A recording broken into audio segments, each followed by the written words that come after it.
তাহলে আমরা যদি না খাই, হে আমার রব, এতে আপনার কি উপকার হবে, আপনার কি লাভ হবে? সংসারে যখন অভাব এসে যায়, তখন 3 বেলা পেট ভরে মানুষ খেতে পায় না, খাবার থেকে বিরত থেকে যেতে হয়। এক যুগে অভাব দেখেছে মানুষ, তবে কি হে আমার রব, আল্লাহর সানে এটা বলা বেয়াদবি? আপনাদেরকে বোঝানোর জন্য বলছি, হে আমার রব, রমজান মাসে কি আপনার গোডাউনে খাবারের কোনো টান চলে?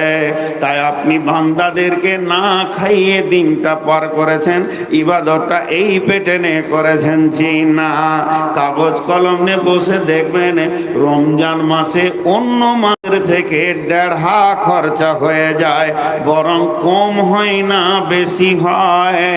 অতএব আমার রব বলছে, খাবি না, পান করবি না, আর হালাল বিবিটার গায়ে হাত দিবি না। এটা কে চেয়ারে বসেছে? আপনার পিছনে একটা মুরব্বী আছে, আমাকে দেখতে পেয়েছে না, এবার কি করবেন? লাউ বসি আছে, ফের ট্যাং লড়াইছে এমনি করে, ওকে উঠতে বলছি তো আবার ট্যাং তেমনি করে সেলাই মেশিন চালিয়ে দিলে খানিক। ওর পেছনের মুরব্বীটা কষ্ট পাচ্ছে, খেয়ালই না।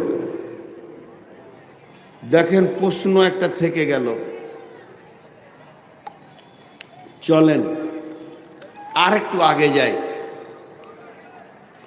বিসমিল্লাহির রহমানির রহিম। قال رسول الله صلى الله عليه وسلم من صام رمضان إيمانا واحتسابا غفر له ما تقدم من ذنبه ومن قام قيام الليل إيمانا واحتسابا غفر له ما تقدم من ذنبه।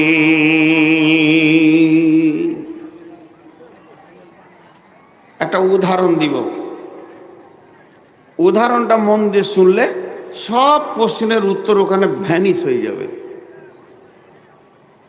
আপনাদের দিকে বাংলা ভাষা অনেক আছে, আমাদের দিকে বাংলা ভাষা নাই বললেই চলে, নাই, চিমনি ভাটা।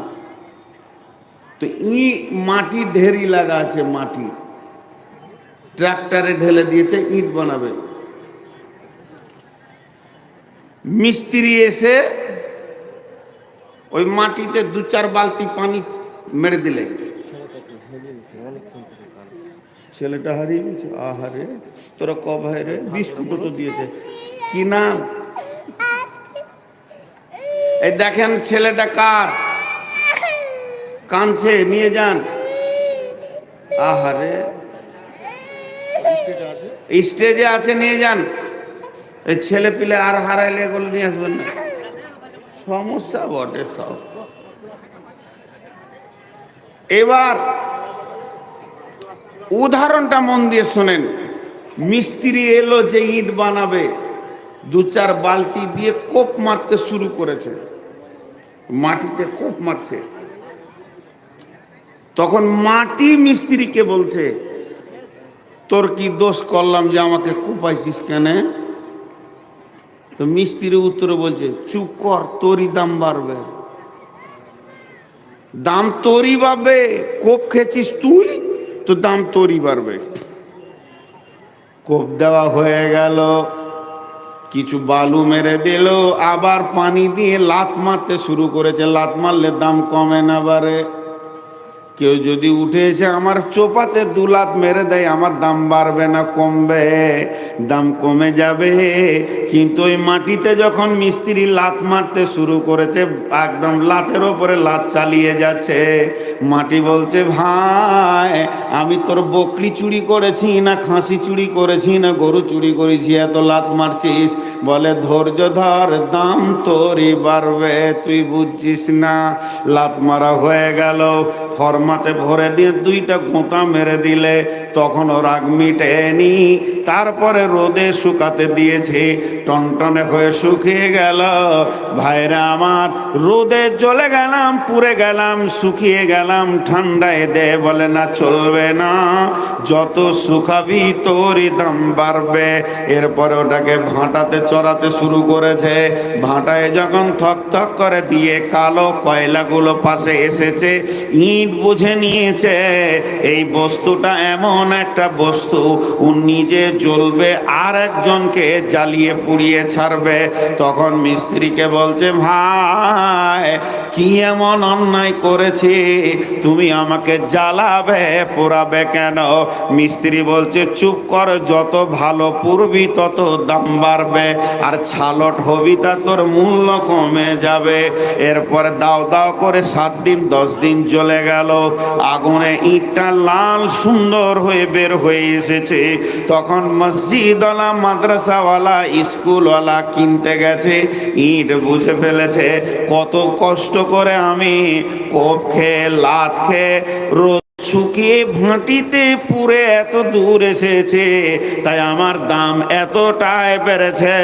আমি মসজিদের দেওয়ালে লেগে সারা জীবন কালাম পাকের তেলাওয়াত শুনবো, আমি মাদ্রাসাতে যাব, আমি কলেজে যাব, ভার্সিটিতে যাব, কিন্তু যে ভালো করে পুরবে না তাকে রাস্তায় ফেলে পা দিয়ে হাঁটবে, ছালট বানিয়ে নেবে।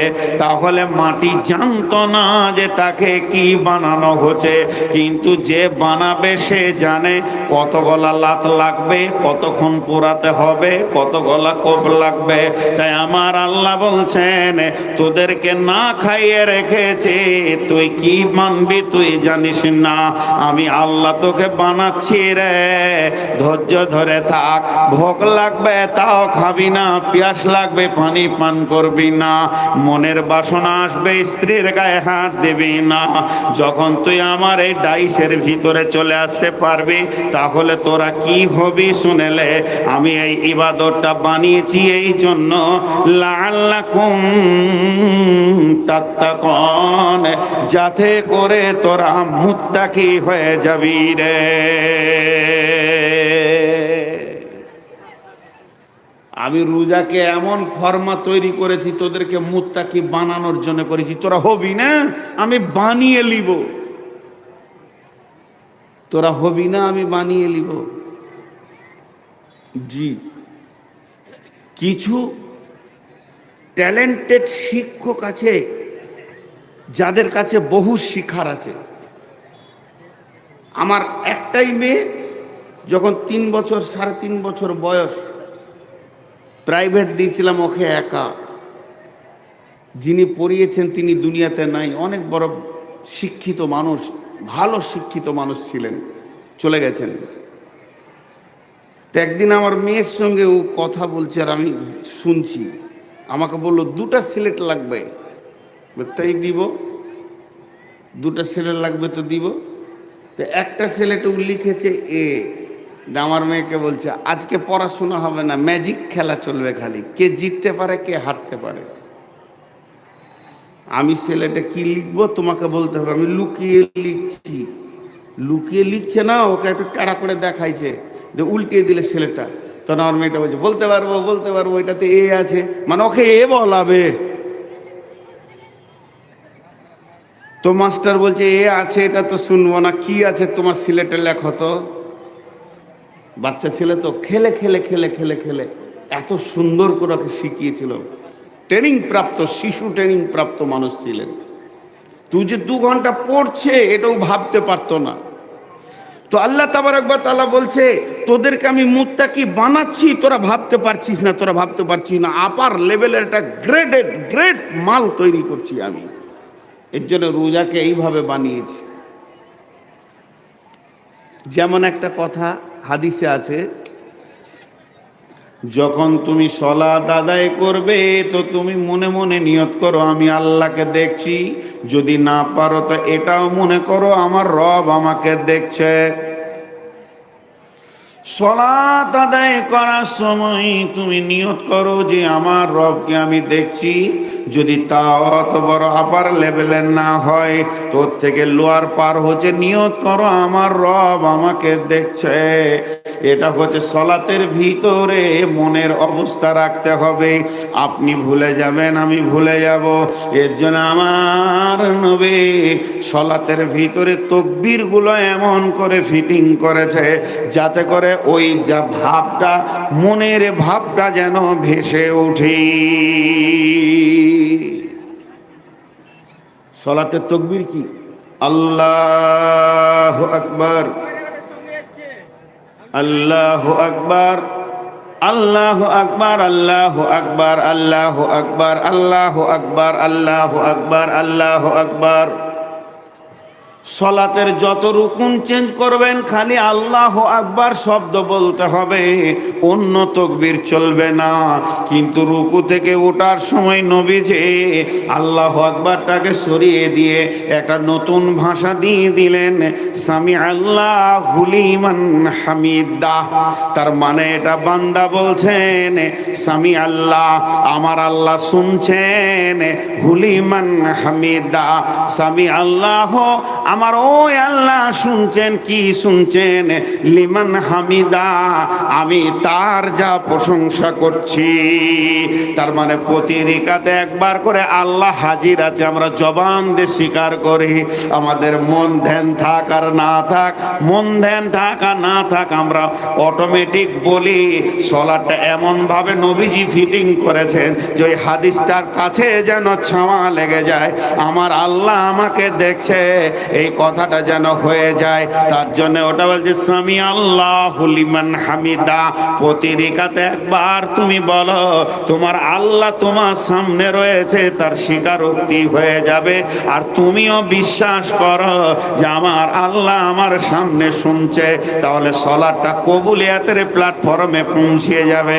ওই রকম আমার রব, আমার রব এই সমকে রোজাকে এমন ভাবে সৃষ্টি করেছেন, এর প্যাটার্নটা এত সুন্দর করে বানিয়েছেন, এই গলিতে যে ঢুকবে, এই জাইসে যে ঢুকবে, তাকে নতুন করে মুত্তাকি হতে হবে না, সে অটোমেটিক মুত্তাকি হয়ে যাবে।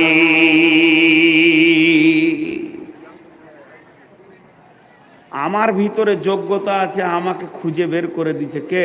আল্লাহ। যোগ্যতা খুঁজে বের করা, আমার ভিতরে যোগ্যতা আছে, আমাকে খুঁজে বের করে দিচ্ছে কে? না আল্লাহ।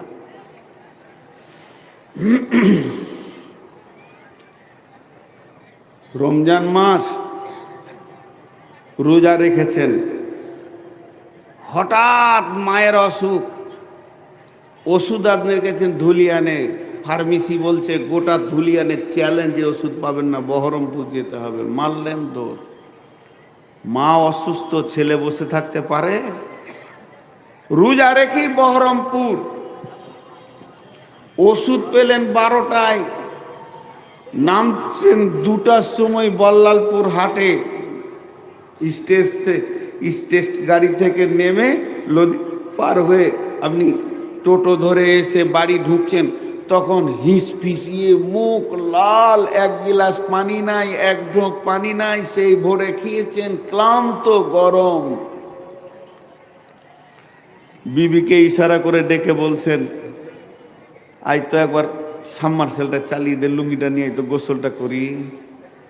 ঠোঁট শুকিয়ে গেছে। দেখেন মুত্তাকি কাকে বলে। আপনি গোসলে নামলেন, শাওয়ার পানি ঝরঝর ঝরঝর করে, শীতল ঠান্ডা পানি রানিং একদম সাবমার্সেবল মেনি থেকে আপনার মাথায় পড়ছে। বিবি আপনার লুঙ্গি গামছা ধরে দাঁড়িয়ে আছে, আপনি শরীরগুলোকে হাত দিয়ে দিয়ে মেসেজ করে ময়লাগুলো ছাড়াচ্ছেন। আর ওই ঠান্ডা পানিটা নাকের মুখের ওপর দিয়ে বয়ে ঠোঁটের ওপর দিয়ে যেন তার তরঙ্গ নিচে দিয়ে নামছে।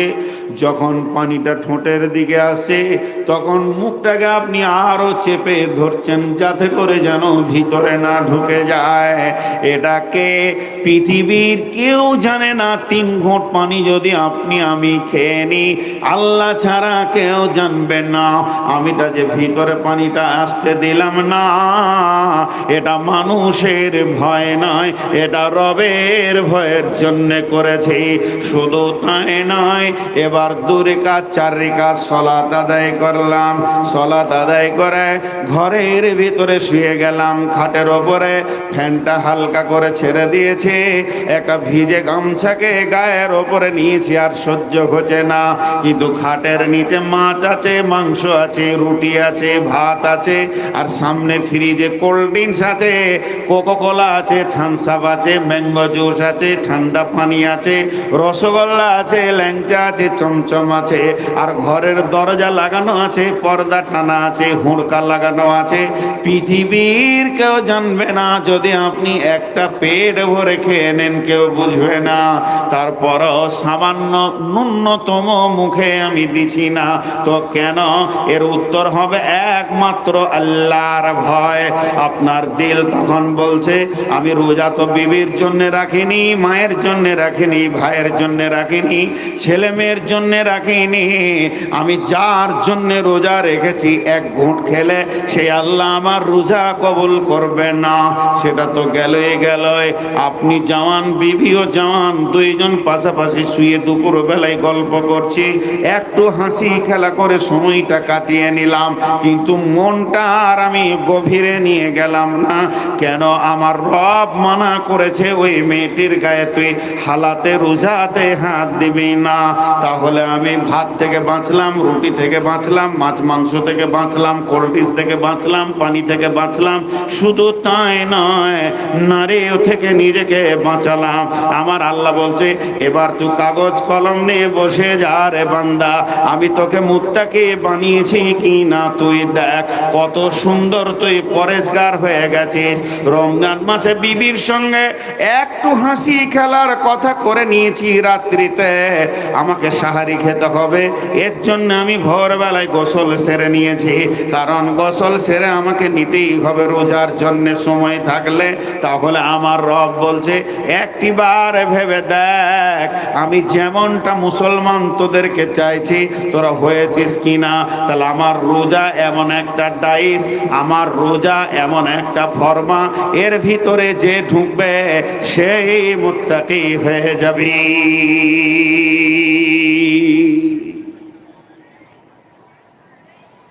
সেই মুত্তাকি হয়ে যাবে। আমরা মুত্তাকি হয়ে গেছি। আমরা মৌলানা আহমদুল্লাহ সাহেবের কাছে পড়িয়েছি, আব্দুর রহিম আব্দুল করিম মামার আব্বা, নানা বলতাম।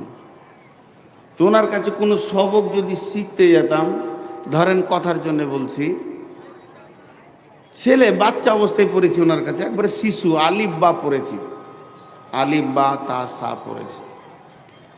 তো কায়দা বুগদাদি পড়তাম তখন আমরা। তো কোনো জায়গায় লেখা আছে, ধরেন বলছি জারাবা, জজ জবর যা, বা জবর বা, রা জবর রা, জারাবা। তো ওইটা শিখতে গেছি, এটা পারছি না বলে দেন। তো উনি বলতেন না, উনি কি বলতেন, এটা কি রে ভাই, জজ, এর উপরে কি আছে, জবর, কি হলো, জজ জবর যা, তারপরে মাঝেরটা কি, র, ওইটার উপরে কি আছে, জাবার, তো র জবর কি হয়, রা, তাহলে এই দুটা মিলালে কি হয়, যারা। এইটা কি আছে, বা, এর উপরে কি আছে রে ভাই, জবর, তো বা জবর বা, তো কি হলো, যারা বা। বিশ্বাস করলে বলতো, আমি বললাম না তুই বললি, আমি বললাম না তুই বললি, আমি নিজেই বললাম। তো নিজে কেন চেষ্টা করছিস না? একটু চেষ্টা করবি, আল্লাহ রাস্তা দেবে। তো আমার ভিতরে ওইটাকে বুঝার মতো, ওইটাকে পড়ার মতো যোগ্যতা আছে। আমার চোখে আঙ্গুল দিয়ে আমার শিক্ষক বলছে, তুই মেহনত করলি না বলি আমার কাছে সহজ করে চলে এসেছিলি শিখতে। মেহনত করলে তুই নিজেই পারবি। তেমনি আল্লাহ বলছে, তোদের ভিতরে একটা যোগ্যতা আছে হারাম থেকে বেঁচে থাকার। আমি 1 মাস প্র্যাকটিক্যাল করে তোদেরকে রোজাতে দেখিয়ে দিচ্ছি। আমি এটা দেখালাম কেন? যখনই রোজা পার হয়ে যাবে, রোজা মাস পার হয়ে শাওয়াল এসে যাবে, জিলকাদ জিলহজ আসবে, মুহররম আসবে, সফর আসবে, তখন বাকি 11টি মাস কেমন ভাবে চলবে? প্রতি বছর 1 মাস তোদেরকে আমি ট্রেনিং করে দেব। মিলিটারিরা ট্রেনিং করে 6 মাসের আর 1 বছরের, আর তাদের চাকরি জীবন হয় সারা জীবনের। এ বাদামওয়ালা, এই তুই কি এটাকে ব্যবসা জায়গার ভাবছিস? থাপড়ে লম্বা করে দিব। এত বড় মেলা পড়ে রয়েছে, ফের এখানে ভিতরে ঢুকছে, কিছু বলছি না, তখন থেকে তো একবারে সামনে চলে আসছে, পেছনে ঘুরতে ঘুরতে সামনে চলে আসছে। আমার বলেন, দেখো তুমি রমজান মাসে কেমন করে রুটি ভাত মাছ মাংস থেকে নিজেকে বিরত করেছ। যখনই রমজান পার হয়ে যাবে, এগুলোকে আমি হালাল ঘোষণা করে দিব। তখন তোমার জন্য সুদ জুয়া মানে ডাকাতি চুরি লম্পটে বেঈমানিকে হারাম করে দিব। ওইগুলোতে তুমি রমজান মাসে যেমন ভাত থেকে রুখেছ, ওই রকম রুখে যাবে। যেমন রমজান মাসে আমি পরীক্ষিত করে দেখিয়ে দিলাম যে মেয়েটা তোমার ইশারা বুঝে, যার ইশারা তুমি বোঝো, তোমাকে ভোগ লেগেছে না পিয়াস লেগেছে তোমার বিবি বোঝে, এবং তোমার বিবিকে ভোগ লেগেছে না পিয়াস লেগেছে তুমি বোঝো। এরকম একটা হালাল মেয়ের গায়ে আমি হাত দিতে দিলাম না। তুই 1 মাস হাত দিলি না, এখান থেকে তোকে আমি একটা ট্রেনিং করে দিলাম। যখন রমজান শেষ হয়ে যাবে, বিবিটাকে সকাল বিকাল গালে ধরে চুমা খেয়ে নিবি। খবরদার শালীর কাপড় ধরে টানবি না, প্রতিবেশী মেয়ের কাপড় ধরে টানবি না, কারণ তোকে আমি দেখিয়ে দিয়েছি তোর ভিতরে একটা যোগ্যতা লুকিয়ে আছে, যাতে করে তুই এগুলো থেকে বাঁচতে পারবে। আমি রব তোকে সব দেখিয়ে দিলাম। অতএব হে মুমিন মুসলমান, তোমরা যখন রোজা রাখবে, তখন তোমরা মুত্তাকি হয়ে যাবে। ইয়া আইয়ুহাল্লাযীনা আমানু, হে ঈমানদারেরা, কুতিবা আলাইকুমুস সিয়াম, তোমাদের জন্য আমি রমজান মাসের রোজাকে ফরজ করে দিলাম। কামা কুতিবা আলাল্লাযীনা মিন ক্বাবলিকুম, যেমন তোমাদের পূর্বপুরুষের উপরে করেছিলাম, লাআল্লাকুম তাত্তাকুন, যাতে করে তোমরা মুত্তাকি হতে পারবে। ফরজটা এই জন্যই করেছি যাতে করে তোমরা মুত্তাকি হয়ে যাবে, পরেজগার হয়ে যাবে। দেখেন আমরা রমজানে সকলে মুত্তাকি হয়ে যায়, তারপর আবার সেটা রাখতে পারি না। এবার হাদিসটা একটু বলে নি। বিশ্ব নবী বলছেন রোজার ব্যাপারে, আচ্ছা তোমরা বসবে কখন? ওই ওই তোমরা ওই টিপির টিপির করবে তো বসবে কখন? না তোমাদেরকে 1 ঘন্টা ছেড়ে দেবো, চুপ করে থাকবো?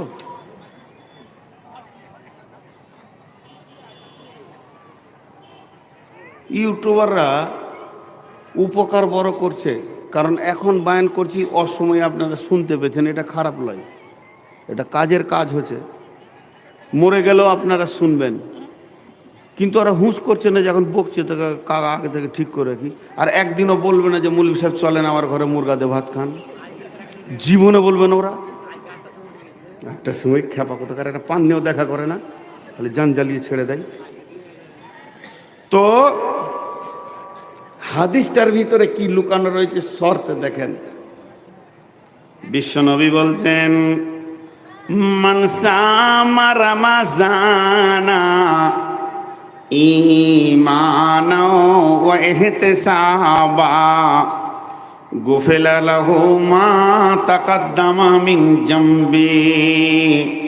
যে লোকটা ঈমান আর ইহতিসাবের সঙ্গে রোজা রাখবে, তার জীবনের পূর্বের গুনার ভিতর থেকে অনেক গুনাহ মাফ হয়ে যাবে। ওমান কামা কিয়ামাল লাইলি, কিয়ামাল লাইলে বলতে তারাবির নামাজকে বলা হয়েছে।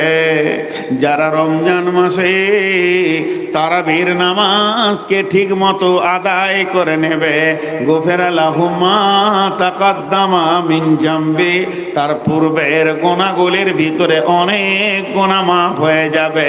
কোন কোন মুফাসসিরের মত পূর্বের গুনাহ সমূহ আল্লাহ মাফ করে দিবে।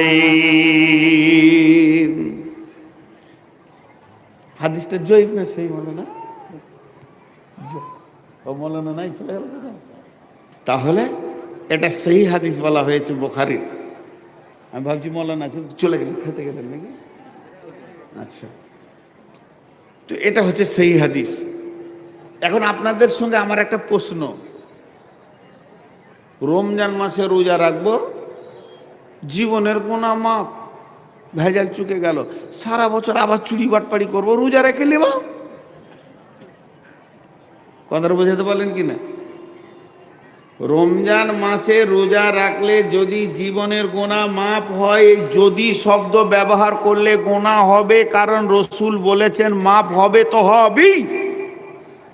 আপনার আমার এখানে মন্তব্য কিছু ঢোকানো যাবে না।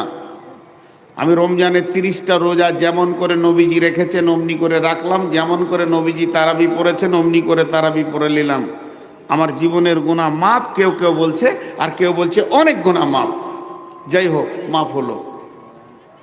তাহলে সারা বছর নামাজ পড়ো, যাকাত দাও, সুদ খায় না, চুরি করো না, ডাকাতি করো না, জেনা করো না, ব্যভিচার করো না, সাবধানে থাকবে, ডানে বামে যেন গুনাহ তোমার না হয়, এত আমার মানার কি দরকার আছে?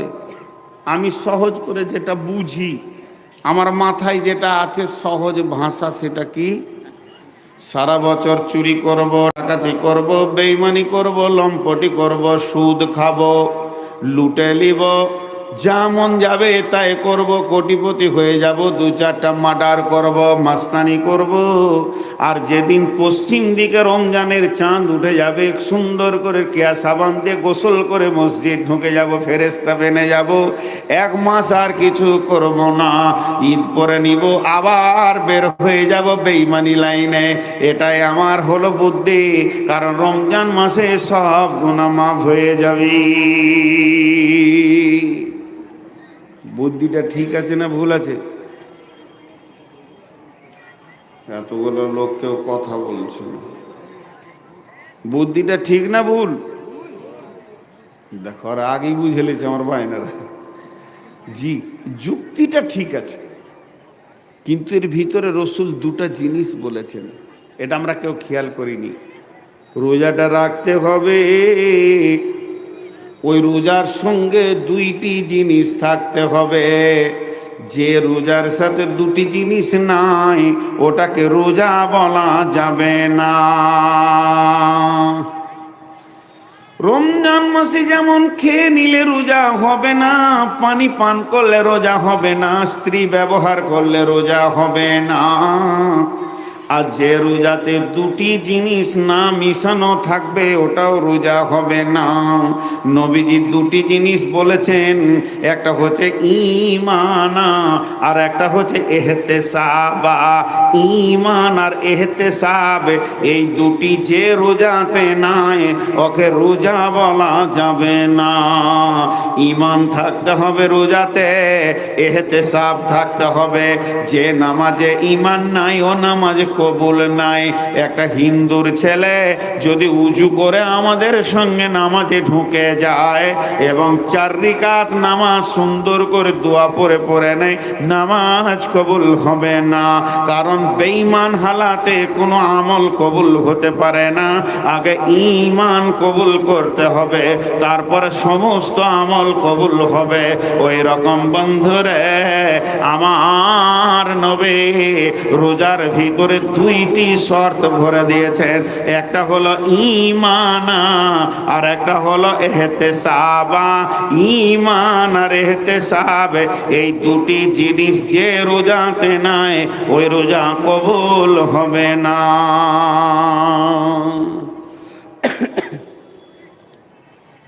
একটা উদাহরণ দিচ্ছি, হাত তুলে দোয়া, এটা করা জায়েজ না না জায়েজ ওটা আমি বলছি না, এটা উদাহরণ দিচ্ছি। মনে করলেন রমজান মাসে ইমাম সাহেব সবে কদর রাত একটু জেগেছে, তো কিছু যুবক গাঁয়ের লোক খুব নামাজ তসবিহ সালাতুত তসবিহ কি কি কি কি ইবাদত করে সারা রাত কাঁদছে। আল্লাহ মাফ করো, ভালো জিনিস, খুব ভালো জিনিস। এখন ইমাম সাহেবকে গায়ের যুবকরা ধরেছে, হুজুর আমরা তো বেশি দোয়া জানি না, তো আপনি কিছু দোয়া করে দেন তো আমরা আমিন আমিন করি। এখন এই রকম করা যাবে না যাবে মুফতিদেরকে শুধাবেন, ওটা আমি ফতোয়া দিচ্ছি না, আমি উদাহরণ দিচ্ছি বেঈমানরা কেমন হয়। এবার ইমাম সাহেব বলছি তাহলে সবাই হাত তুলেছি, শুরু করলে এই আল্লাহ তুমি আমাদের রোজাকে কবুল করে নাও, আমাদেরকে মাফ করে দাও, ক্ষমা করে দাও, আমাদের মা বাপদেরকে মাফ করে দাও, আমাদের ঋণ শোধ করে দাও, অভাব দূর করে দাও, মাবুদ গো যারা অসুস্থ আছে তাদেরকে সুস্থ করে দাও। হে আল্লাহ আমাদের ভিতরে অনেক লোক এমন আছে আমরা জেনা করেছি, চুরি করেছি, মিথ্যা কথা বলেছি, বেঈমানি করেছি, চুগলখড়ি করেছি, মাবুদ তুমি মাফ করে দাও। অঝর নয়নে সবাই কাঁদতে শুরু করেছে, আল্লাহ মাফ করে দাও, সৌভাগ্য রমজান পেয়েছি, আল্লাহ মাফ করে দাও। ইমাম সাহেব কাঁদছেন, মজ্জেন কাঁদছেন, হাজি সাহেব কাঁদছেন, গাজী সাহেব কাঁদছেন, ডাক্তার সাহেব কাঁদছেন, মাস্টার সাহেব কাঁদছেন, মুসল্লিরা সবাই অঝোর নয়নে কাঁদছে। এর ভিতরে একজন বসে আছে, সে খালি সুখা আমিন বলছে আমিন, আর মনে মনে বলছে কবুল হতেও পারে নাও পারে। আল্লাহ বলছে বেঈমান রে, তোর এই জিনিসটা দিলের ভিতরে কেমন করে এলো, কবুল হতেও পারে না পারে, আল্লাহর ব্যাপারে এই ধারণা করা যাবে না। সেই হাদিসের মধ্যে আছে আমার রব বলছে বান্দা আমাকে যেমন ধারণা করবে আমি তার সাথে সেই রকম ব্যবহার করব। অতএব তোর ধারণা থাকবে আমার নামাজ কবুল হবে, আমার রোজা কবুল হবে এবং আমার জীবনের গুনাহ মাফ হবে। হাজি আমি মৌলভী সাহেব মানুষ, আরো 4-5 জন মাওলানা আমার সঙ্গে গাড়িতে বসে আছে, আর ইফতারের 20 মিনিট আগে শ্বশুর ঘর ঢুকে পড়েছি আমি, কোনো ফোন নাই কিছু নাই। তা আমার শ্বশুর আমাকে দেখে আর এই মৌলভীটিকে দেখে চুমকে উঠেছে, কি করবো রে, সব দিন তো সবারই ঘরে ভালো খাবার থাকে না, তো মনে মনে করছে যে জামাই একটা ফোনও করলে না, আসলে তো আগে থেকে ব্যবস্থা করতাম। আচানক ঢুকে গেছে, আমারও ছিল না কথা ঢোকার, ঢুকে গেছে। 4টা শালা চারদিকে দৌড়লো। আমার শ্বশুর বললে একজন, এই তুই মুরগি লিয়ে আই, তুই ফল লিয়ে আই, তুই মুড়ি টুড়ি চপ পেঁয়াজি নিয়ে আয়, এই তুই মিষ্টি লিয়ে আই। 4টা বহু চারদিকে দৌড়ছে, একজন থালা হাঁড়ি ধুতে লাগলো, একজন শরবত করতে লাগলো, একজন তাড়াতাড়ি করে একটা তরকারি বানাতে লাগলো, পেঁয়াজ টেঁয়াজ রেডি করছে, মুরগি আসছে, মানে কি। আর আমার শ্বশুর, আমার শাশুড়ি বুড়ি মানুষ, সেও একটা বটি নিয়ে বসে পড়েছে, আর আমার শ্বশুর খালি বারান্দায় পাইচারি করছে আর বলছে উফ কি করে সম্মান রাখি রে কি। তার মানে আমার আগমনে, আমার বন্ধুদের আগমনে আমার শ্বশুর বাড়ি যেটা স্থির হয়ে তারা বসেছিল হঠাৎ চঞ্চল হয়ে গেল, দরাদরি লেগে গেল। তাহলে তারা আমাকে কত ভালোবাসে। সেই লোকগুলি তো বসে বসে গল্প করছে না, ভাই কিছুই তো ব্যবস্থা করতে পারলাম না, খালি ঘন ঘন বলছে, তা তো নয়। তারা বাইক নিয়ে বেরিয়ে গেল, নিশ্চয়ই তারা ব্যবস্থার জন্য বেরিয়ে গেছে। আর এই অবস্থায় আমি হেড মৌলানাকে বলছি আমতলার, হুজুর এমন ঘরে বিয়ে হয়েছে খেতে দিতেও পারে না পারে, এটা যদি আমার শ্বশুরের কানে পড়ে যায় তাহলে আমার শ্বশুরের কলিজাটা খান খান হয়ে ফেটে যাবে। বলবে রে বেঈমানের বাচ্চা, তোর আগমনে আমার 4টা ছেলে চারদিকে বেরিয়ে গেছে, আমার বৌমারা পাগল হয়ে গেছে, আমার বিবিটাও পাগল হয়ে গেছে। এই অবস্থায় তোর মনে এটা ঢুকলো কি করে, খেতে দিতেও পারে না পারে। অতএব বন্ধুরে, পৃথিবীতে যখন রমজানের আগমন ঘটে তখন আসমান জগৎ তোলপাড় লেগে যায়, জান্নাতকে সাজানো হয়, জাহান্নামের দরজায় তালা মেরে দেওয়া হয়, বা শয়তানকে বন্দী করে দেয়া হয়। গোটা আসমান জগৎ ফেরেশতা জিবরাইল মিকাইল যেন দরাদরি লেগে গেছে। আমার রব বলে, রে আমার গোলাম ফেরেশতা, আমার সামনে গুনার দপ্তরগুলো নামিয়ে দে আমার গোলামদের।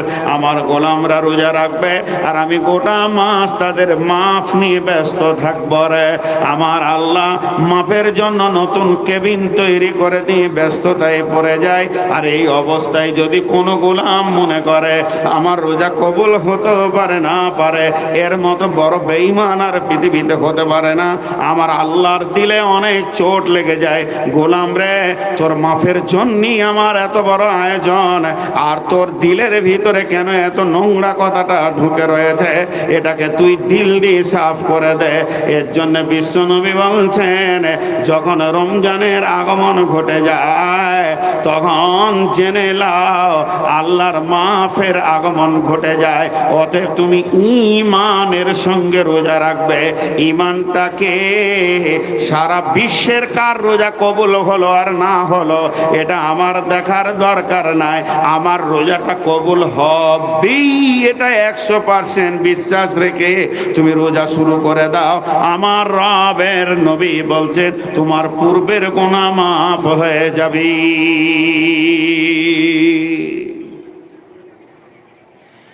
এহতেসাব, এহতেসাবের দুটো মানে করেছে। এহতেসাব মানে রোজার নিয়ম কানুনকে ঠিক রাখা। রোজার যে নিয়মগুলো আছে, কানুনগুলো আছে, কখন খাবেন কখন খাবেন না, কিভাবে খাবেন কিভাবে খাবেন না, কি কি করা যাবে কি কি করা যাবে না, এইগুলোকে ঠিক রাখাটাকে এহতেসাব বলেছেন। এহতেসাব, জি এহতেসাব। কিন্তু এহতেসাবের আর একটা মানে, এহতেসাব বা মানা ইখতিলাস। তোমার দিলকে জিজ্ঞেস করো তুমি কেন রোজা রাখছো, এইখানটা নিয়তটা কি, তোমার তোমার নিয়ত কি? রোজা রাখার নিয়তটাকে জিজ্ঞেস করো। তোমার দিল খলুসিয়াত আছে তো রোজার ব্যাপারে, রাখো, নাহলে রাখিও না। হাজি ভাই, অনেকে মনে করে লাই যে আমি রমজান মাসে রোজা রেখে নিব, গুনাহ মাফ হয়ে যাবে, আবার গুনায় নেমে যাব। আল্লাহকে বোকা পেয়েছেন যে আপনি ওই রকম নিয়তে ঢুকবেন? জি ভাই,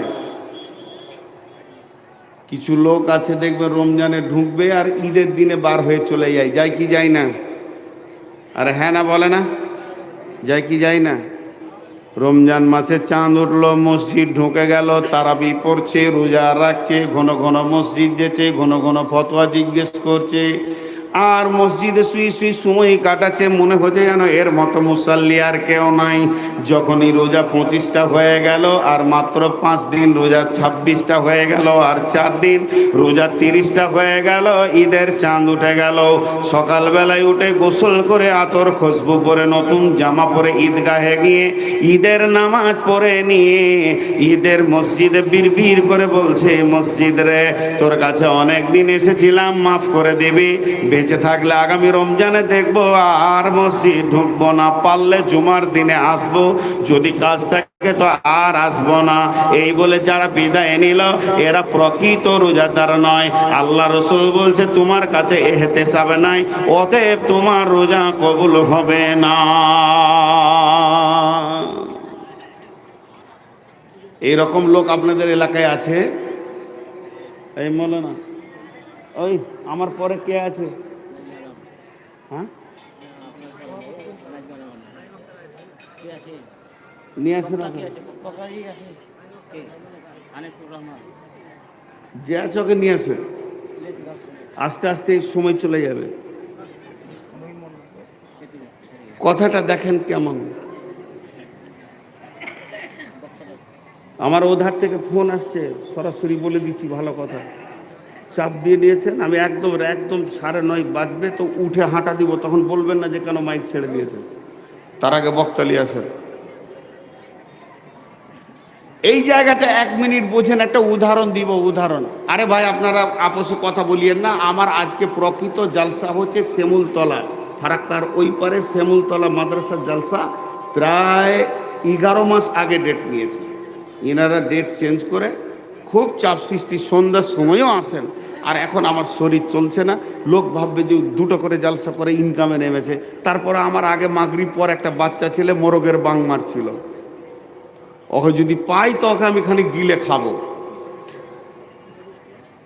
মাইকে উঠে একটা বাচ্চা ছেলে আজে বাজে কথা বলছে, এগুলোকে মাইকে দেন কেন? মাইকে কথা বলতে গেলে তার ভারসাম্য থাকতে হবে।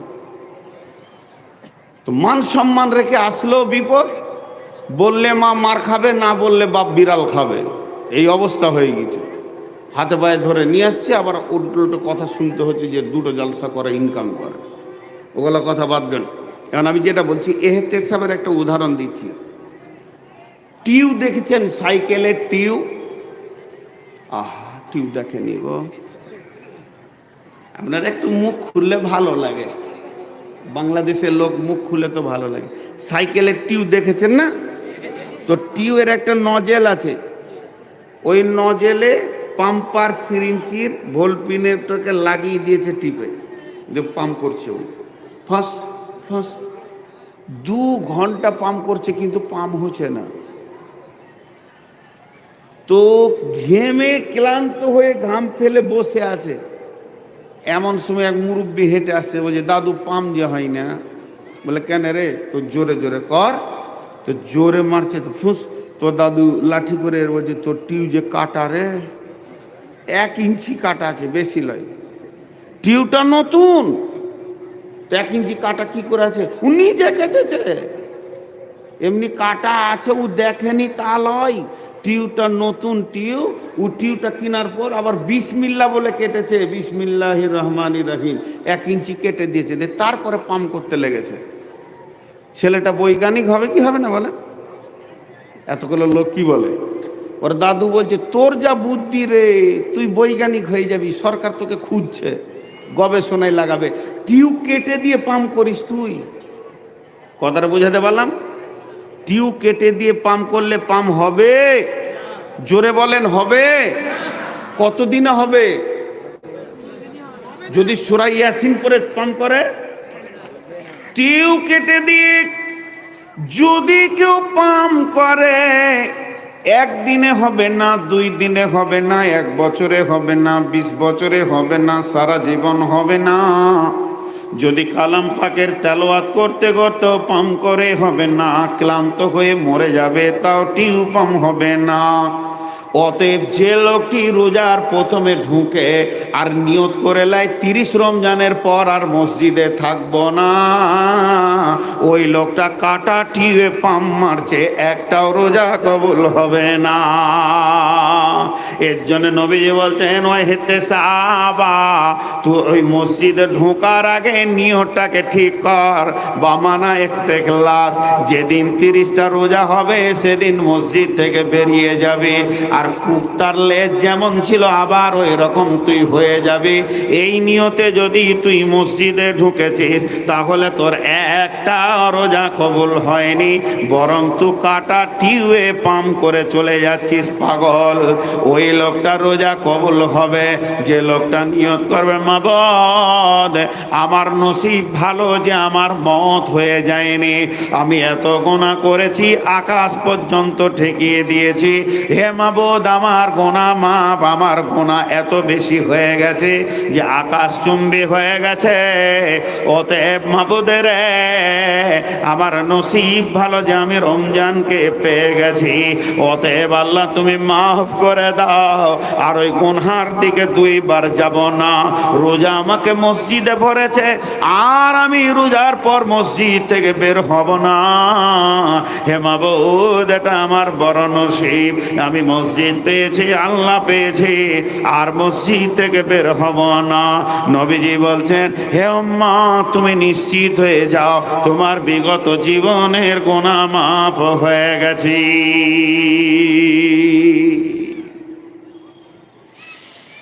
তো রোজা আসে একদিকে গুনাহ মাফ করার জন্যে, আর একদিকে আসে পরবর্তী জীবনে ট্রেনিং করানোর জন্যে, যে কিভাবে আমি দিনের ওপরে টিকে থাকবো এর ট্রেনিং করানোর জন্যে রোজা আসে। রোজা আসে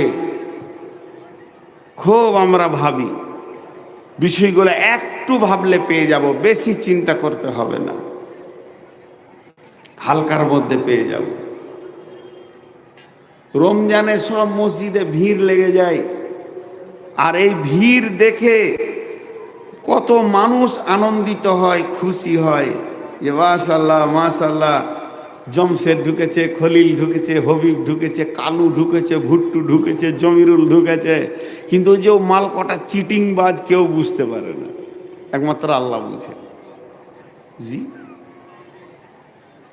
আমি সন্ধ্যার সময় হুঁস করে শ্বশুর বাড়ি ঢুকছি মোটর সাইকেল নিয়ে, আর আমার বড় শালা আমাকে দেখো অবাক, কি হলো জি, হঠাৎ এরকম কোনো খবরই নাই, হঠাৎ করে চলে আসলে কেন?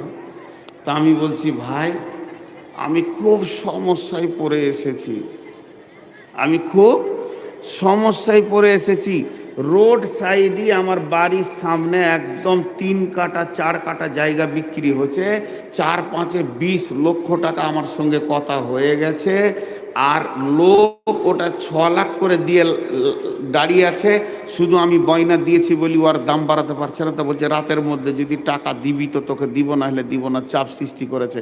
আমি ওকে 15 লাখ দিয়েই ফেলেছি এধার ওধার করে, শুধু 5 লাখের জন্য আপনার কাছে আসলাম। টাকা আমার আছে ব্যাংকে, কিন্তু এখন রাতে যাব কোথা? কালকে আবার শনিবার হাফ ব্যাংক, পরশুদিন ছুটি। তো তোমাকে আমি কথা দিচ্ছি ভাই, শালাকে বলছি, ভাই তোমাকে কথা দিচ্ছি, একদম সোমবার দিন টাকা তুলে তুমি না থাকলে ভাবির হাতে দিয়ে যাব। পাক্কা ইমানদারি কথা বলছি, মৌলবি সব মানুষ লম্বা পাঞ্জাবি টাঞ্জাবি পরে, এটা মুখে বলছি, আর ভিতরে কি বলছি জানেন? শালা খালি টাকা দিয়ে দেখ, 20 বছর তোর গোষ্ঠীকে ওদিকে পা দিতে দিব না, তোর বহিন আছে আমার কাছে, কি চাইবি? ও বুঝতে পারলে না, টাকা দিয়ে দিলে ফেসে গেল। এরকম করে শালাকে ফাঁসানো সম্ভব, শ্বশুরকে ফাঁসানো সম্ভব, বন্ধুকে ফাঁসানো সম্ভব, গাঁওয়ালাকে ফাঁসানো সম্ভব, কিন্তু আমার রবকে ফাঁসানো সম্ভব নয়। তুমি যে 30 রোজার পর চিটিংবাজি করে মসজিদ থেকে পালাবে আর মসজিদে আসবে না, এটা গাঁওয়ালা জানে না, ইমাম জানে না, মুয়াজ্জিন জানে না, সর্দার জানে না, হাজি জানে না, গাজী জানে না, হেড মাওলানা জানে না, আমার রব বলছে আমি জানি। এ চিটিংবাজ আজকে ঢুকেছে, 30 রমজানের পর ওকে আর খুঁজে পাওয়া যাবে না। সারা দুনিয়ায় চিটিংবাজি করতে করতে তুই আমি আল্লাহর সঙ্গে চিটিংবাজিতে নেমে গেলি রে হতভাগা, একবার ভেবে দেখ। এর জন্য আল্লাহর নবী বলছেন, মান সামা রমাজানা ঈমানা ওয়া ইহতিসাবা, যে লোকটা রোজা রাখবে একদম প্রতিজ্ঞাবদ্ধ ঈমানের উপরে, আমার রোজা কবুল হবে, আমার গুনাহ মাফ হবে। আর যে লোকটা ইহতিসাবের সঙ্গে রোজা রাখবে, যে আমি এখন গুনাহ মাফের জন্য ঢুকেছি, মাবুদ রে জ্ঞানবশত সজ্ঞানে ইচ্ছা করে আর গুনার ময়দানে যাব না, আর নামাজ ছাড়ব না। বিশ্বনবী বলছেন, রমজান তোমার জীবনের বহুত গুনাহকে মাফ করে দিয়েছে, তুমি নিশ্চিত হয়ে যাও উম্মত রে।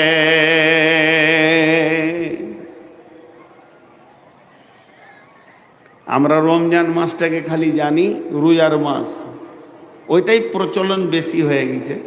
যেমন কোরআন মাজিদ, এই যে কোরআন মাজিদ আমরা জানি, কিন্তু কোরআন মাজিদ, কোরআনুল করিম, জি ফুরকান, ফুরকান, কোরআনের অনেক নাম আছে, সেগুলো প্রচলন নাই কিন্তু আছে। তো রোজার মাসের আরো নাম আছে। এই মাসটা রমজান মাস, এই মাসটা মাগফিরাতের মাস, এই মাসটা রহমতের মাস, এই মাসটা ইসলামের প্রথম জিহাদের মাস। বদরের প্রথম যুদ্ধ রমজান মাসে হয়েছিল। এই মাসটা প্রথম ওহী এসেছিল হেদায়েতের মাস। এটা নজুলে কোরআনের মাস, এটা হেদায়েতের মাস, এটা নূরের মাস, এটা জ্যোতির মাস, এটা মানুষের পরিবর্তনের মাস। অনেক রকম রমজান মাসে কাজ আছে। এই মাসটা আল্লাহ তাবারাক ওয়া তাআলা রহমতের মাস হিসেবে পৃথিবীতে পাঠিয়েছেন। অতএব আমাদের সামনে আসতে রয়েছে আর কটা দিনের পরে রোজা। তো বিশ্বনবী এই রোজা মাসের জন্যে এত সুন্দর করে আমাদেরকে বলে দিয়েছেন, তোমরা ওমান কামা কিয়ামাল লাইলে, কিয়ামাল লাইলে বলতে লাইলাতুল কদর বলা যায়, আর কিয়ামাল লাইলে বলতে আপনার কিনা প্রতিদিনের তারাবিকে বলা যায়। তারাবিকে বেশি বোঝাচ্ছে।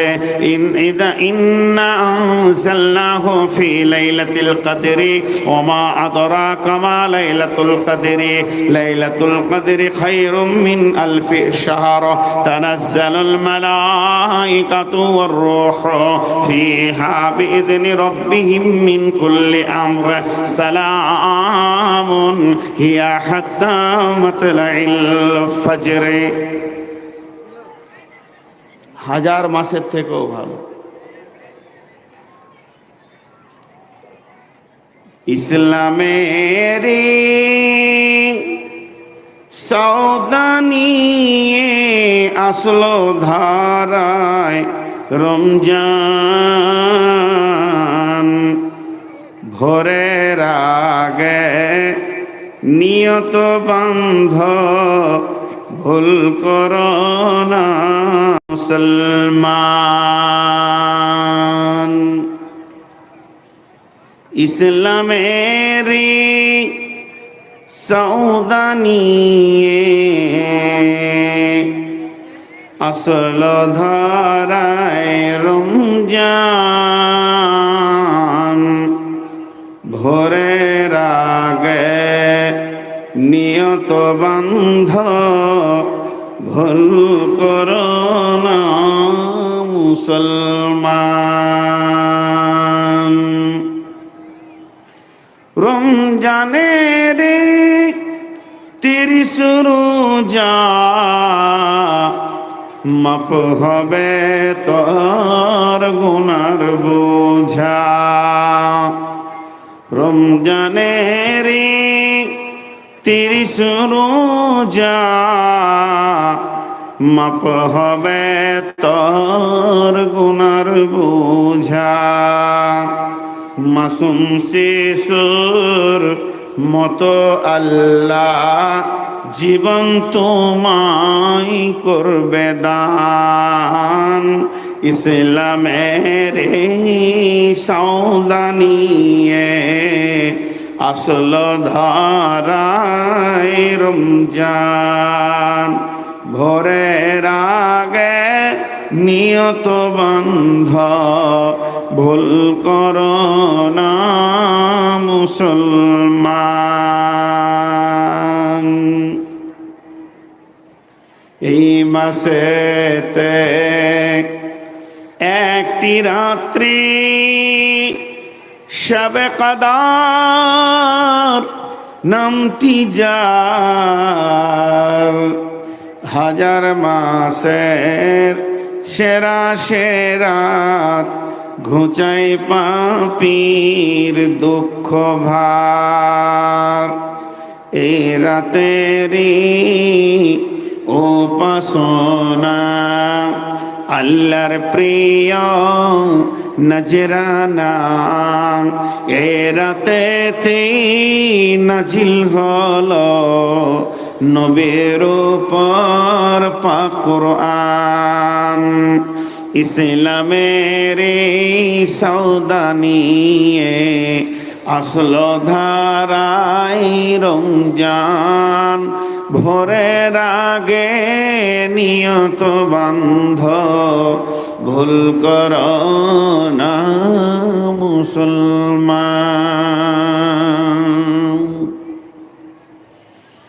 রোজাদারের দুইটি খুশি, একটি খুশি ইফতারে,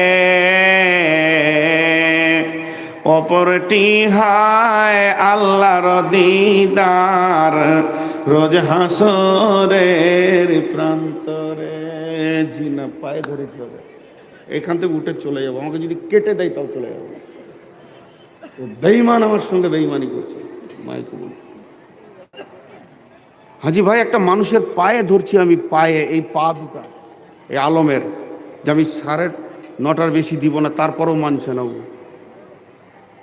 আমি একটা আলিম বটি, দুদিনও মাদ্রাসায় পড়েছি, তুই মূর্খ বলতে বাধ্য হচ্ছি। আবার বলছে 45, 4 দিন থেকে আমার পেছনে লেগে আছে। তোর সম্মানে আমি এসেছি, আবার বেজ্জুতি করবি তুই? আমার আর এক জায়গায় একটা আছে, আমি রুখি, আমার হাত পা কাঁপছে, তোর সম্মানে এসেছি, তুই তুই তুই সম্মানের ব্যক্তি লস।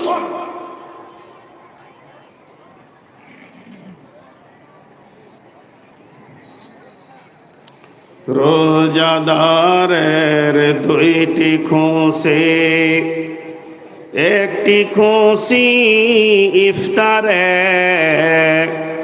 অপরটি হায় আল্লাহর দিদার রোজ হাসরের প্রান্তরে।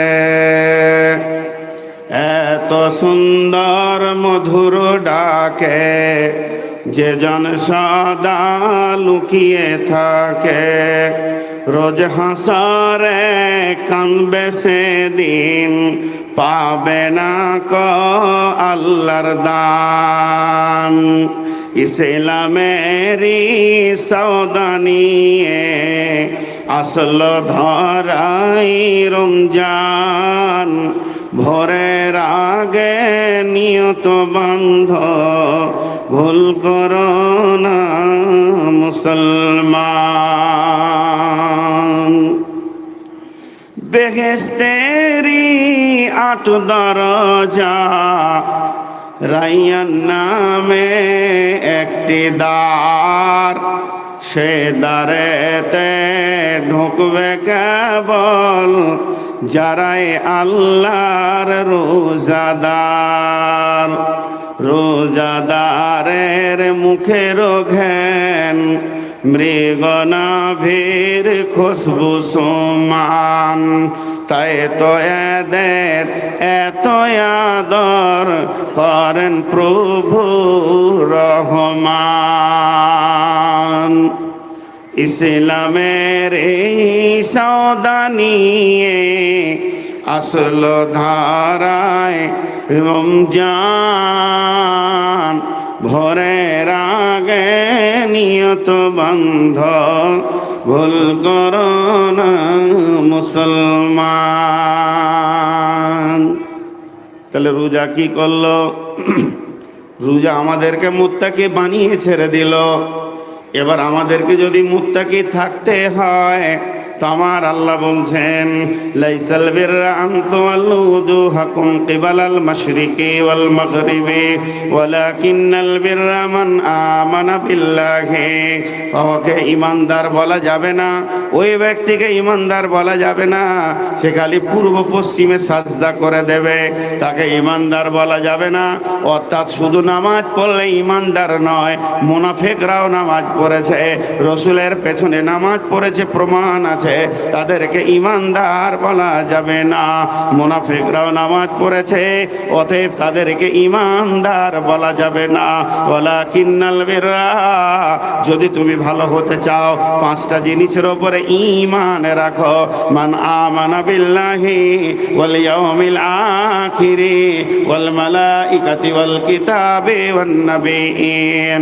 1 নম্বর আল্লাহর উপরে ঈমান, 2 নম্বর আখিরাতের উপরে ঈমান, 3 নম্বর ফেরেশতার উপরে ঈমান, 4 নম্বরে কিতাবের উপরে ঈমান, এই কিতাবের উপরে ঈমান, 5 নম্বরে হচ্ছে নবীদের উপরে ঈমান। তোমাকে 5টা জিনিসের উপরে পূর্ণাঙ্গ ঈমান রাখতে হবে। আল্লাহ আছি, আল্লাহ রয়েছে, এবং আল্লাহ আল্লাহর মতো, আল্লাহর সঙ্গে কাউকে তুলনা করা যাবে না। কামিসলি সাই, অতএব আল্লাহর প্রতি পরিপূর্ণ ঈমান রাখতে হবে। এতটুকু আগার মাগার লেকিন আল্লাহর সঙ্গে চলবে না। ওয়াল ইয়াউমিল আখিরি ওয়া বিল আখিরাতি হুম ইউকিনুন। সূরা বাকারার প্রথম রুকুতে আছে তোমরা আখিরাতের উপরে দৃঢ় বিশ্বাস রাখো। এখানে আল্লাহ বলছে মরার পরে একটা লম্বা জগৎ রয়েছে জান্নাত জাহান্নাম পর্যন্ত, এইটার উপরে তুমি দৃঢ় বিশ্বাস রাখো। 3 নম্বরে আমার আল্লাহ বলেছেন ওয়াল মালাইকা, মালাইকা বলে ফেরেশতা নামে একটা জগৎ রয়েছে, তারা সদা ডিউটি করছে তোমার কাছে যেন সিআইডির মতো তারা লেগে রয়েছে। তোমার দিলের আমল, তোমার সমস্ত আমলের ব্যাপারে সে তত্ত্বাবধান করছে। এর ওপরে পরিপূর্ণ ঈমান তোমাকে রাখতে হবে। ওয়াল কিতাব, আর এই কিতাবটার উপরে ঈমান রাখতে হবে। কিতাবে যা আছে তা মিথ্যা নয়, এই কিতাব হলো সত্য, এটা চিরসত্য, পৃথিবীর বুকে এসেছে, এর উপরে ঈমান রাখতে হবে। ওয়ান নবীন, এবং নবীদের উপরে ঈমান রাখতে হবে। সমস্ত নবী একই নবী ছিল এবং ওই নবীদের ভিতরে লা নুফাররিকু বাইনা আহাদিম মির রাসূল, এক রাসূল অপর রাসূলের সঙ্গে কোনো পার্থক্য নাই। এর উপরে কামেল ঈমান রাখতে হবে। তাহলে ঈমানের ব্যাপারে 5টা হয়ে গেল। একটা হলো আল্লাহর উপরে ঈমান, একটা হলো আখিরাতের উপরে ঈমান, একটা হলো ফেরেশতার উপরে ঈমান, একটা হলো কিতাবের উপরে ঈমান, আর একটা হলো নবীদের উপরে ঈমান। এই 5টা জিনিসের উপরে ঈমান রাখতে হবে আর 5টা আমল করতে হবে। ওয়াতাল মালা, মাল দান করতে হবে। ইসলাম যেখানেই বাঁচবে ওই জায়গায় তুমি মাল দান করবে। ইসলামকে বাঁচানোর জন্য তোমার মালকে লাগাতে হবে। মাল মসজিদে লাগবে, মাল মাদ্রাসাতে লাগবে, মাল লাগবে তোমার কোথায়, যেখানে তাবলীগে জালসা হবে মাল লাগবে, মাদ্রাসার জালসা হবে, মসজিদের জালসা হবে, কিংবা কোনো দ্বীনি প্রতিষ্ঠান হবে, যে কোনো ইসলামী কাজে তোমার মাল লাগবে। এবং 6টা জায়গা আল্লাহ মেনশন করে দিয়েছে, জাবিল কুরবা, নিকট আত্মীয়, ওয়াল ইয়াতামা ওয়াল মাসাকিন, এতিম মিসকিন, ওয়াবনাস সাবিল, এবং যারা মুসাফির, ওয়াসাইলিনা ওয়া ফির রিকাব, চাহনেওয়ালা এবং যারা বন্দী হয়ে গেছে তাদের পেছনে তোমার মালগুলো লাগবে। এই মালগুলোকে তোমাকে ঠিক ঠিক জায়গায় বন্টন করতে হবে। মাল দেওয়ার ব্যাপারে তোমার বখালতি করা চলবে না। ও আকামাস সালাতা, এবং নামাজ আদায় করতে হবে, নামাজ ছাড়া যাবে না।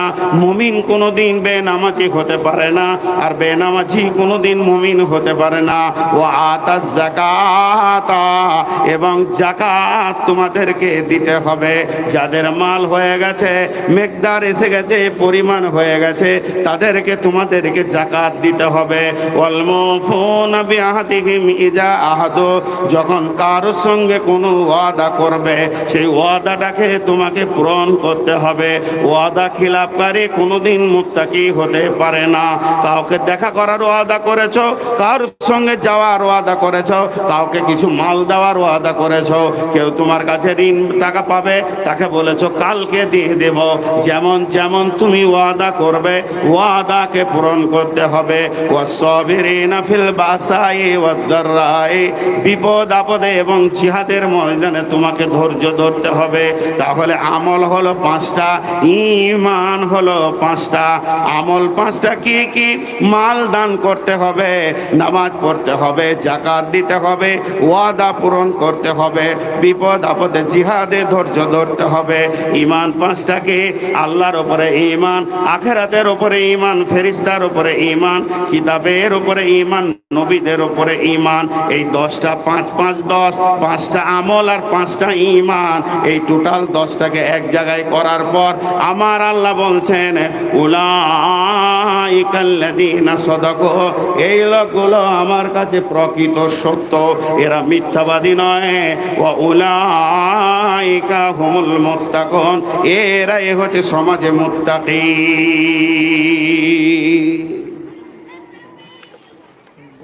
হে আল্লাহ, টোটাল বক্তব্যটা 2 মিনিটে বলবো। শুরু থেকে এই পর্যন্ত যা আমি বলেছি, মুত্তাকি আমাদেরকে হতে হবে। আর জান্নাতে যতগুলো গ্রুপ যাবে, শহীদ, সোহাদা, সলেহিন, সাবিরিন, মুমিন, মুত্তাকি, তো মুত্তাকিটাকে আল্লাহ স্পেশাল কোটায় কিছু জায়গায় রেখেছেন। যেমন বলেছেন ইন্নালিল মুত্তাকিনা মাফাজা, আবার ইন্নালিল মুত্তাকিনা মাফাজা। আরো যেমন বলেছেন জালিকাল কিতাবুল লা রাইবা ফিহি হুদাল লিল মুত্তাকিন, আমার কিতাবের পূর্ণ হক এবং বুঝতে পারবে মুত্তাকিরা। এইভাবে কোরআনে অনেক কথা বলেছেন, মুত্তাকিদের ফার্স্ট কোটা রেখেছেন। তা সেই আল্লাহ তাবারাক ওয়া তাআলা বলছেন মুত্তাকিটা আমি এত বেশি গুরুত্ব দিই যে আমি মানুষকে মুত্তাকি বানিয়ে নিই, আমি মানুষকে মুত্তাকি বানিয়ে নিই। মানুষ মুত্তাকি হতে না চাইলেও আমি মানুষকে মুত্তাকি বানিয়ে নিই।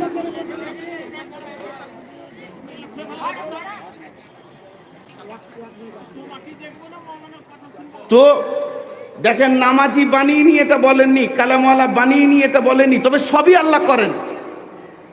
তো মুত্তাকিটা সরাসরি বলছেন তোদেরকে আমি রোজা দিলাম কেন, লাআল্লাকুম তাত্তাকুন, যাতে করে তোরা মুত্তাকি হতে পারবি। এবং তাকওয়ার সমস্ত সাবজেক্টটা, তাকওয়ার সমস্ত বিষয়টা রোজার মধ্যে আল্লাহ ভরে রেখে দিয়েছেন। এই রোজার কথা বললাম কেন, যে আল্লাহ আমাদেরকে মুত্তাকি বানিয়ে নিলেন।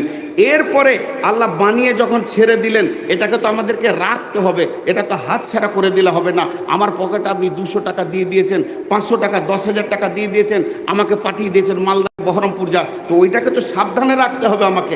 আপনি দেওয়ার কর্তব্য দিয়ে দিয়েছেন, এরপর আবার আমাকে সাবধান করে দিয়ে আসবেন, আপনি আমার সাথে যাবেন, এটা কি করে হয়? তো আল্লাহ তাবারাক ওয়া তাআলা সেই সাবধানতা দিয়ে বলছে তুই যখন 10টা গুণে গুণান্বিত হয়ে যাবি, তোর 5টা থাকবে ঈমান আর 5টা হলে আমল। তো সারা পৃথিবী যদি তোকে বেঈমান বলে তো আমি আল্লাহ মুত্তাকি বলবো, ঝামেলা শেষ। সেইটা কি গুণ? 1 নম্বর, রোজাকে ঠিক মতো রাখতে পারলে আমরা মুত্তাকি হতে পারবো, হয়ে যাব। রাখবো কিভাবে? আল্লাহর উপরে ঈমান রাখবো, আখিরাতের উপরে ঈমান রাখবো, ফেরেশতার উপরে ঈমান রাখবো, নবীদের উপরে ঈমান রাখবো। আর আমল কি করব? মাল যেখানে দরকার, যে জায়গাতে দেখব যে এখানে মাল দিলে আমার দিনের কাজ হবে, সেইখানে আমার মাল পৌঁছে যাবে। আর কি হবে? 6টা জায়গা আল্লাহ বলে দিয়েছেন দিতে হবে। আর নামাজ আদায় করব, যাকাত দিব। আর মানুষের সঙ্গে যখন কোনো ওয়াদা করে ফেলবো, সেই ওয়াদাকে পূরণ করব। ওয়াল মুফুনা বিআহাদিহিম ইজা আহাদু, বেঈমান কোনোদিন ওয়াদা পূরণ করতে পারে না, আর ঈমানদার কোনোদিন ওয়াদা ভাঙতে পারে না। আর শেষ কথাটা কি বললেন আল্লাহ? যে